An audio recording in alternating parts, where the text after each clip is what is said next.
older people at one time thought that the joining of Ovid and Elsie was a mistake. And I never thought it was a mistake. We as parents need to try to do whatever we can to afford our kids the best opportunity that we can give them to enable them to carry on their own careers, their own education here at OE. When we were in the schools were very good, and the teachers are very dedicated and they're community people, so that's why we came back.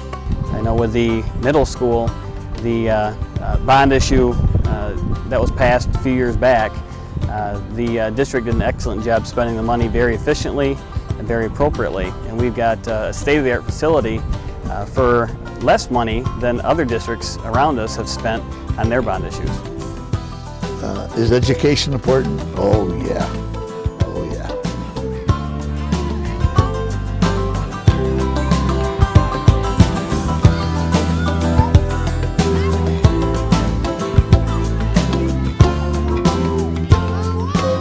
The Ovid-Elsie Area School District began its legacy in 1964 when voters decided to provide both communities with better schools in a centralized location. In the 38 years since that initial merger, many children have benefited from Ovid-Elsie's quality educational programs and facilities. Unfortunately, many years have passed since the schools have been updated. Except for the new middle school, in fact, it's been 35 years since Ovid-Elsie schools have seen any improvements of any kind. As each year passes, our children are forced to deal with outdated and crowded classrooms as well as obsolete equipment. Our schools are not handicap accessible, and our elementaries lack computers and technology that most schools have had for many years. The original portions of E.E. Knight Elementary and North Elementary are now 50 years old, built in fact just a few years after World War II. And perhaps the most distressing aspects of such old buildings are the poor electrical wiring, dim lighting both inside and out, and the broken down condition of exterior doors. The list of updates and improvements needed for our schools is long indeed, but it's our community that must together decide what's best for our children, our schools, and our future. When we get older, if we don't have good educations and degrees and stuff, then we can't become doctors or police officers and firemen, to help the community and stuff. So if the community doesn't help us when we're younger to get a better education, then we kind of can't help the community. What needs to happen for Ovid-Elsie is just a general updating, to bring in new technologies, to update our schools. We've got to show our kids that we care enough about them and their education that we're willing to do what's necessary for them. I think that that is the most important thing that we can give our children, a quality education. It is imperative that we do not let our schools, the quality of our education, go down. The buildings, have really served their purpose, but now in order to get, what basically just the basic needs for a classroom, for the 21st century, there has to be it's got to be some major rewiring. There's got to be, cables run, and how do you do that in a cinder block wall? You have to run it on the outside, and sometimes it's easier just to build new. But building brand new schools is just too expensive. Better to build upon and improve what we have. And what we have is in pretty good shape thanks to the maintenance and ground staff led by Mike Lewis. They've done such a fine job maintaining our educational facilities that, to the casual observer, it may look like everything is just fine, that there's no need to improve anything. But inside, it's a different story. Our schools are like a vintage sports car, reconditioned to look beautiful on the outside. But when you look under the hood, you see an outdated engine, badly in need of repair. Even the high school needs some work. The original construction has served our older kids well, but needs to expand a little to accommodate larger sports, music, and industrial arts programs. The buildings are at the point now where we really need to do something. A house gets to that point where you really need to fix it up, or it's not worth fixing up anymore. And our buildings are worth fixing up, The plan would keep the best parts of the building and add new parts onto the building so the kids would have the best environment possible. You know, there's only one way the Ovid-Elsie Area Schools are going to get the money they need to make necessary improvements, and that's through a bond proposal.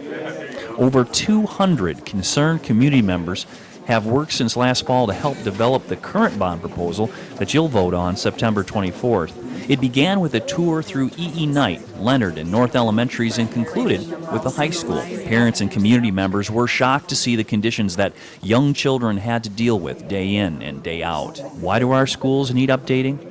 The bottom line is that our elementaries are outdated, crowded, and obsolete.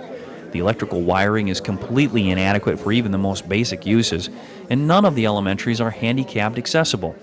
There's only one computer for every 37 students. The rest of the country averages about one computer for every 5 students. You know, that means our kids just are not getting a fair shake. As was mentioned earlier, parts of E.E. Knight and North Elementaries are 50 years old. When these two schools were built, television sets were never used in education, and VCRs and computers wouldn't even exist for another 20 years. Water leaking through the walls in older buildings don't create healthy environments for our children. And finally, old doors that can't properly be locked and poor lighting both inside and outside our schools raises questions about how safe our schools really are. I would like to know, I'd like to be certain that my kids are safe in the school when they're there.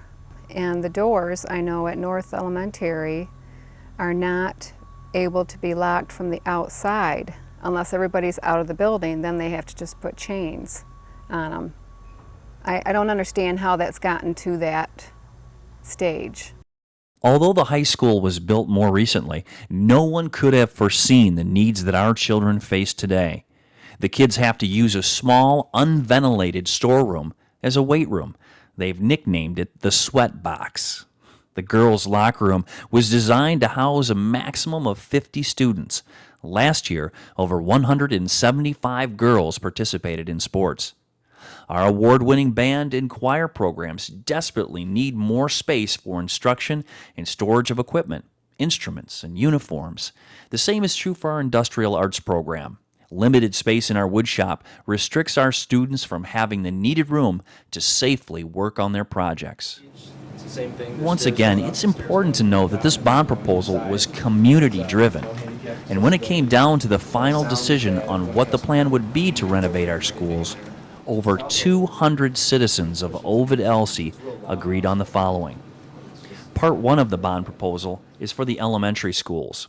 E.E. Knight would become a kindergarten through 6th grade school for all Elsie students. E.E. Knight would have the media center, computer classroom, regular and special education classrooms, cafeteria, and restrooms remodeled. More classrooms would be added, along with a media center, new gym, handicapped accessible restrooms, and of course, safety and security systems.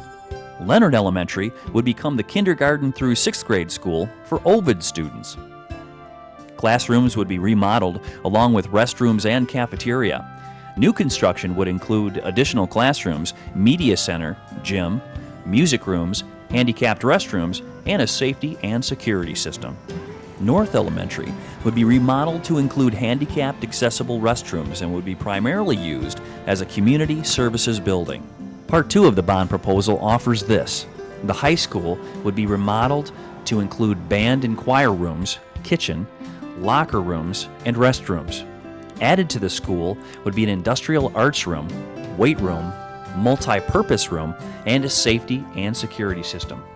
Well, those are the basic parts of the plan and the bond proposal. If you'd like more details, we'll show you how to get that at the end of the program. The cost of the bond proposal will depend on the value of your home. For most people, that would mean between $10.50 to $14.50 a month in total for both proposals.